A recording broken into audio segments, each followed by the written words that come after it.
नमस्कार दोस्तों, मैं हूं आप सबकी दोस्त स्निग्धा और फिर से स्वागत कर रही हूं आप सबको आप सबकी अपनी चैनल हिंदी क्लासेस स्निग्धा पर। दोस्तों, कल हम बात कर रहे थे राजभाषा के बारे में, यानी कि उसमें हमने जाना कि हिंदी को राजभाषा के हिसाब से हमारे संविधान में कब ग्रहण किया गया और उसमें हमने बात की कि कौन कौन से कितने भाषाओं को स्वीकार किया गया है, मतलब संविधान के हिसाब से किन किन भाषाओं को मान्यता मिली है उस बारे में।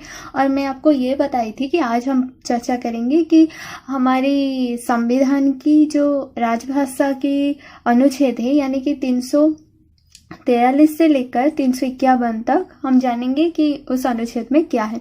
पर फिर मुझे ख्याल आया कि उससे पहले हमें जानना चाहिए कि राजभाषा हिंदी का स्वरूप क्या है, यानी कि जैसे कि हमारी भाषाएं होती है, हिंदी हमारी राष्ट्रभाषा है, ये आंचलिक भाषा भी है। हिंदी को बहुत तरीके से यूज़ किया जाता है, जैसे कि हम बाजार जाते हैं, वहाँ कुछ हिसाब से हम बात करते हैं, दोस्तों के साथ हम कुछ और तरीके से बात करते हैं, अगर हम साहित्यिक रचनाएं करते हैं या फिर कुछ लिखते हैं, वहाँ पे साहित्यिक हिंदी का प्रयोग करते हैं।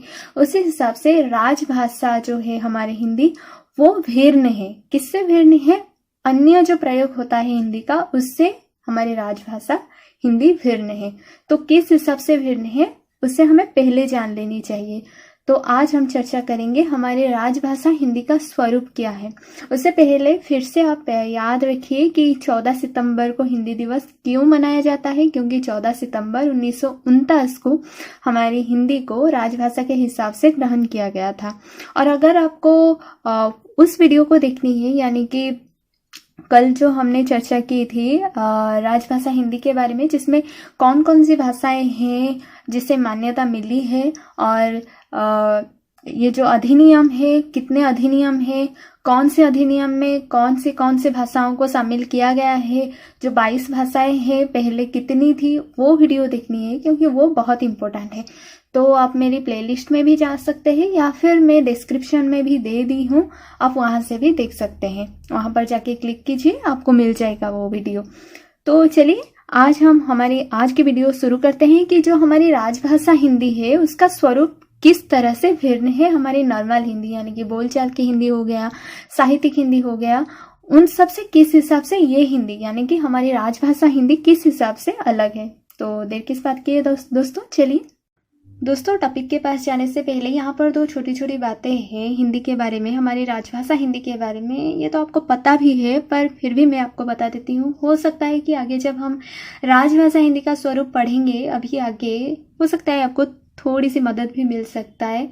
तो दोस्तों, स्वतंत्रता के बाद हिंदी को भारत की राजभाषा घोषित की गई। हिंदी को ये तो पता है आप सबको कब घोषित की गई, 14 सितंबर 1949 को। इस वजह से हम क्या करते हैं, 14 सितंबर को हिंदी दिवस के रूप में पालन करते हैं। और उसका जो न्यूनाधिक रूप से कार्यालयों में प्रयोग हुआ वो उसके बाद हुआ, क्योंकि उससे पहले सिर्फ और सिर्फ अंग्रेजी का ही प्रयोग होता था कार्यालयों में, क्योंकि हमारी राजभाषा अंग्रेजी ही थी। पर 14 सितंबर 1949 के बाद हिंदी को हमारी राजभाषा के रूप में लिया गया और अभी भी हिंदी और अंग्रेजी दोनों का ही प्रयोग चल रहा है। उसके बारे में तो हम बात करेंगे जब हम अनुच्छेदों को पढ़ेंगे, जो 343 से लेकर 351 तक जो अनुच्छेद है राजभाषा के अधिनियम के बारे में, उसके ऊपर हम पढ़ेंगे। पर आज आप इसे देखिए कि 14 सितंबर 1949 के बाद ही उसका जो हमारी राजभाषा हिंदी का न्यूनाधिक रूप से प्रयोग ऑफिस में यानी कि कार्यालयों में होने लगा। इस हिसाब से राजभाषा हिंदी का एक अलग रूप विकसित हो गया। ये जो राजभाषा है ये इस हिसाब से ही बोलचाल और साहित्यिक हिंदी से अलग हो गई। और किस हिसाब से अलग हुई, चलिए जानते हैं।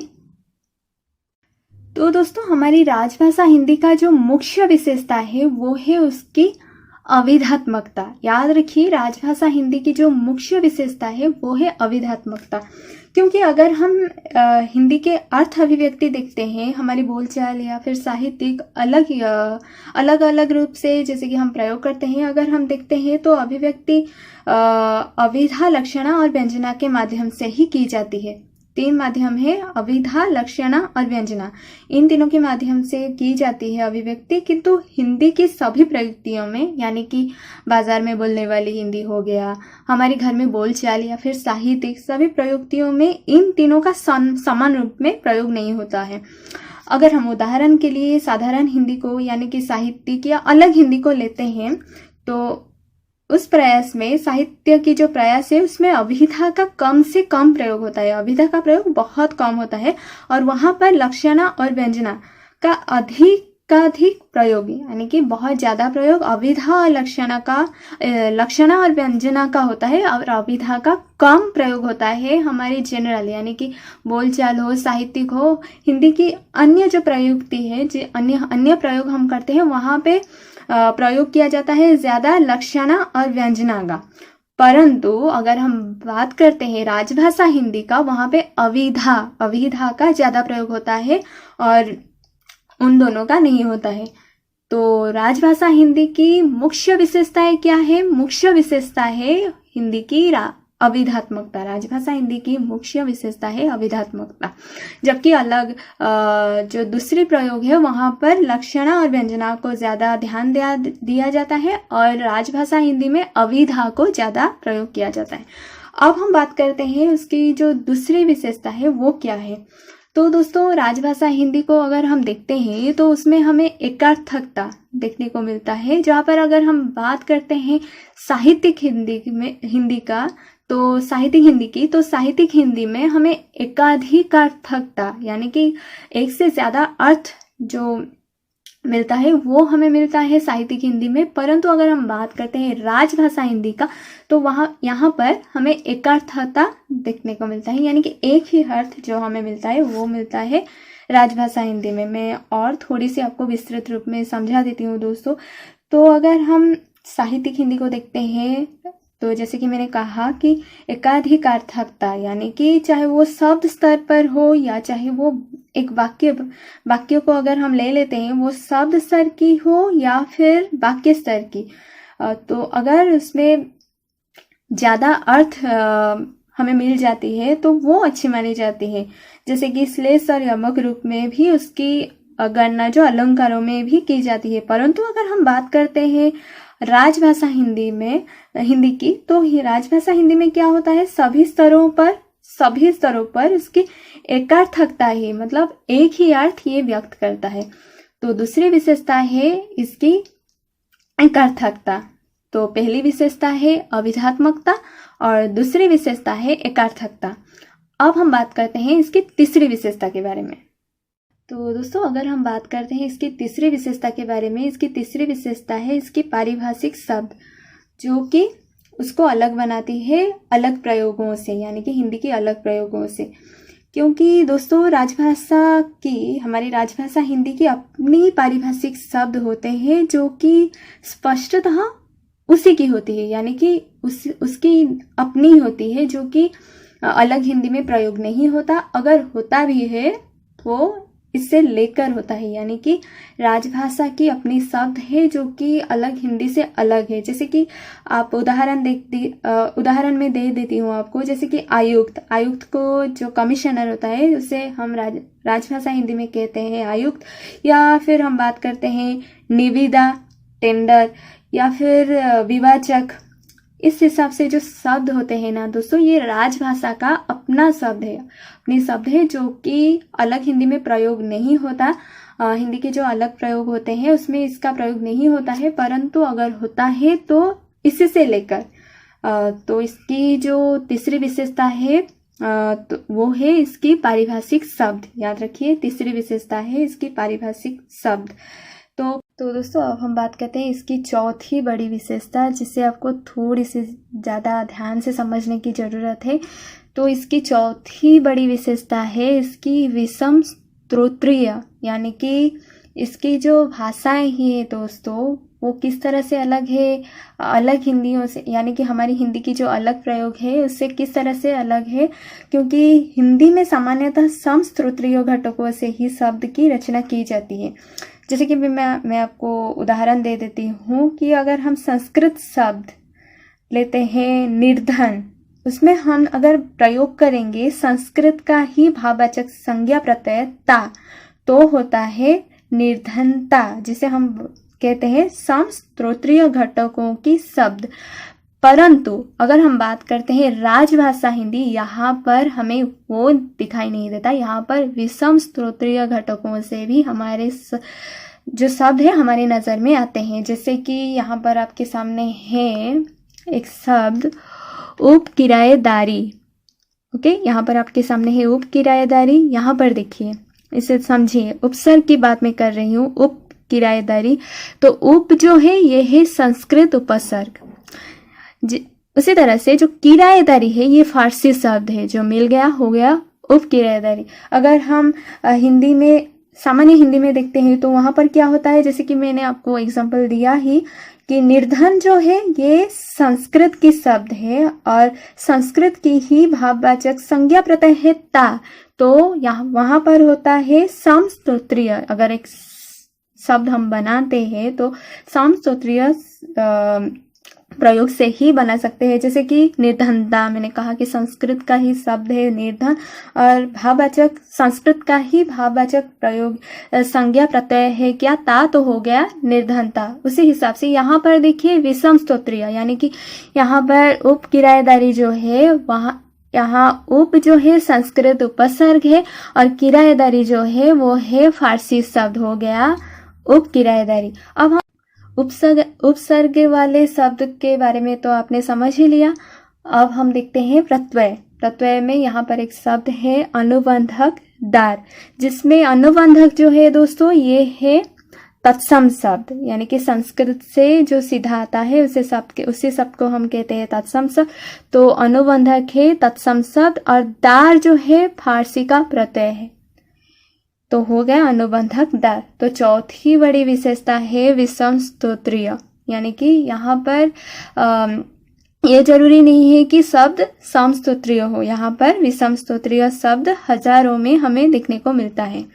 तो चलते हैं आगे। तो दोस्तों अगली विशेषता है इसकी शब्द, जो कि जब सामान्य हिंदी में बात किया जाता है इसके बारे में, ये शब्द प्रयोग किया जाता है सामान्य हिंदी में तो उसका अर्थ कुछ अलग हो जाता है। परंतु अगर हम इसे कार्यालय हिंदी, यानी कि हमारी राजभाषा हिंदी में इस शब्द का प्रयोग करते हैं तो वो कुछ अलग अर्थ प्रदान करता है। जैसे कि मैं यहाँ पर उदाहरण ली हूँ भ्रष्टाचार, यानी कि करप्शन। भ्रष्टाचार को अगर हम साधारण हिंदी में देखते हैं तो रास्ते में भ्रष्टाचार हो रही है, यानी कि मारामारी को वो दर्शाता है। परंतु भ्रष्टाचार को जब हम ऑफिशियल लैंग्वेज, यानी कि हमारे कार्यालयों में प्रयोग होने वाली हिंदी, यानी कि राजभाषा हिंदी में भ्रष्टाचार शब्द को प्रयोग करते हैं तो वहाँ पर वो कुछ अलग अर्थ, यानी कि रिश्वत को समझाता है। तो यहाँ पर जो पंचमी इसकी जो बड़ी विशेषता है वो है इसके शब्द का अर्थ।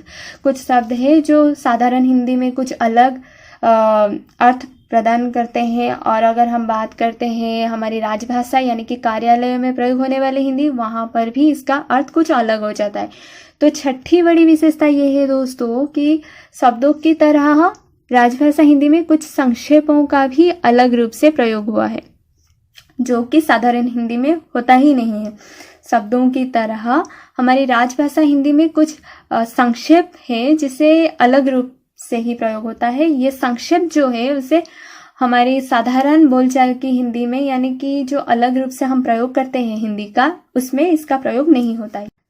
दोस्तों हमारी राजभाषा हिंदी का जो अंतिम विशेषता है वो ये है कि हमारी राजभाषा हिंदी विश्व की सभी राजभाषाओं से अलग भी है। जैसे कि हम अगर बात करते हैं अंग्रेजी या फिर फ्रांसीसी या फिर चीनी या फिर हम रूसी के बारे में बात करते हैं, सबसे ही अलग है। किस हिसाब से अलग है? सभी में, यानी कि विश्व की जो अलग अलग राजभाषाएं हैं, यानी कि विश्व की जो ऑफिशियल लैंग्वेज अलग अलग है, उसमें एक ही शैली का प्रयोग हमें देखने को मिलती है, जहां पर हमारी राजभाषा में कई शैलियां दिखाई देती है। इसका कारण भी है। इसका कारण ये है कि एक शब्द के लिए हमारे हिंदी के पास काफी सारे शब्द हैं, यानी कि एक शब्द के लिए कई सारे शब्दों का होना है इसका कारण। तो जैसे कि एक एग्जांपल में ली हूँ, यहाँ पर देख लीजिए कार्यालय। कार्यालय को हम दफ्तर भी कहते हैं और उसे अफिस भी कहते हैं। अलग अलग शैलियाँ यहाँ पर ही हमें दिखाई देती है। तो हमारी राजभाषा हिंदी का अंतिम विशेषता ये है कि वो विश्व की सभी राजभाषाओं से इस हिसाब से अलग है क्योंकि विश्व की सभी राजभाषाओं का हमें एक ही शैली दिखाई देती है, जहाँ पर हमारी राजभाषा का कई शैलियाँ हमें दिखाई देती है क्योंकि हमारी राजभाषा के पास अलग अलग शब्दों का भी अलग अलग शब्द है उसके पास मौजूद है। जैसे कि एग्जाम्पल अभी मैंने दिया कि कार्यालय एक शब्द है, उसी शब्द के लिए हम दफ्तर का भी प्रयोग करते हैं और ऑफिस का भी उसी शब्दों में भी प्रयोग करते हैं उसी शब्द के लिए। तो अगले वीडियो में हम जरूर बात करेंगे हमारी जो अनुच्छेद है 343 से लेकर 51 तक उसके बारे में। तो उम्मीद है दोस्तों आज की वीडियो आपको जरूर पसंद आई होगी। अगर आपको कोई भी सवाल मुझसे पूछनी हो तो आप मुझे मेल कीजिए, मैं आपकी मेल की जरूर जवाब दूंगी। नहीं तो आप मुझे फेसबुक और इंस्टाग्राम में भी फॉलो कर सकते हैं। मैं सारी चीज़ों की जो लिंक है वो दी रखी हूँ मेरी डिस्क्रिप्शन बॉक्स में, आप वहाँ से ले सकते हैं। आप सबके साथ बहुत जल्द मुलाकात होगी दूसरी नई वीडियो के साथ। तब तक के लिए नमस्ते।